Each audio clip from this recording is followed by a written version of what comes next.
Not because you're fat, you can't find love. Hi, my name is Deshawn Miller. I played the role Romeo in the Romeo and Juliet Forever. This happened about 7 years ago in high school. Just a regular student. I love food and nutrition from ever since. This movie was actually shot at my house at the time. That's where I used to live. My parents had a jerk shop, and every weekend, once it reached Friday and school is over, I'm rushing through the gate. The whole reason is because I want to get home to go and cook. It's a Friday. This is what earns money. I love money. So when I can go home, my father would normally do the basics like jerk the chicken, jerk the pork, cook the rice and peas. So when I come now, I just need to set up the area, plug in the deep fryers, season up some chicken to fry fries, all of those stuff. So I didn't want to waste any time. Bus was hard to get. My mommy never come pick me up on a Friday. I had to take the bus, so I had to just right through the door. And in the movie, there's a scene where your father sitting in the taxi. Yes, I love to sleep. Sleeping is my hobby, and if they pay me to sleep, I love to sleep. You can ask anybody in the kitchen. As long as the kitchen isn't busy and I done working, I'm taking a nap. This movie, it was premiered and showed in London this year in the summer.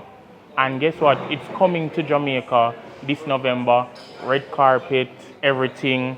You know, when I sit down and I watch the preview of the movie and I'm like, I couldn't believe it's me could have been a Romeo. I love a boy. Me, I watch myself and me, I say, mighty God, watch a lover boy, man.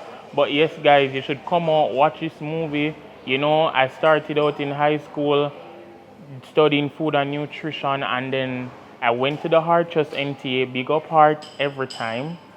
And I'm now at the Jamaica Pegasus working, so this movie is reality. Speaking about reality, in the movie, there is a shop that jerk food is sold, and you live at the exact place.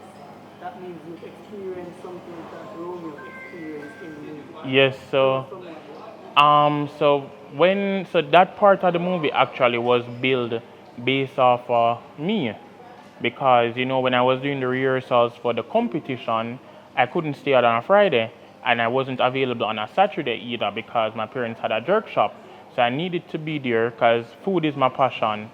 So now being there, you know, getting that part to do was very easy.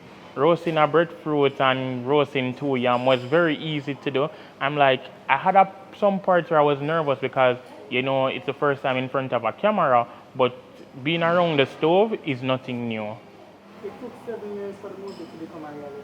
Tell us some more about how you feel about it, and also your journey from moving from culinary studies at high school into becoming an actual chef.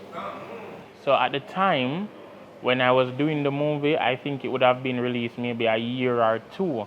But when I see 4 years come, I'm like, this is not coming out. Let's just stick to the same old that I'm used to. But then realizing, getting a phone call one day, like the movie is almost ready, gear up yourself, big things are coming ahead to your way. I'm like, well, this is maybe one more thing to add to my portfolio for where I want to reach. From high school now to Heart to actually being in the industry, it's not easy. I have gone through it. I'm not gonna forget my first job when I wanted to go to school and the lady says either school or the work, and I put the work aside and went back to school, and then I got back a job a year after. Anybody out there who is coming to watch this, follow your dreams.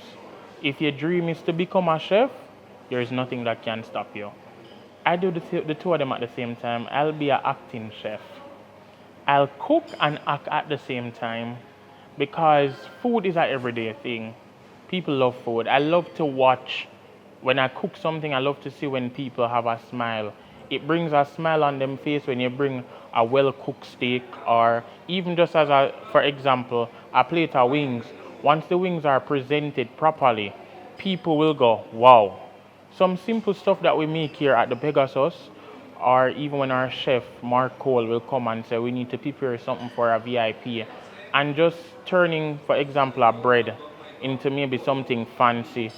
To see the smile on people's face is really amazing. How I got the job at the Pegasus. So before I started working at the Jamaica Pegasus, I was cooking at a school in St. Elizabeth. Now my contract had expired. Made a phone call to somebody who was working here.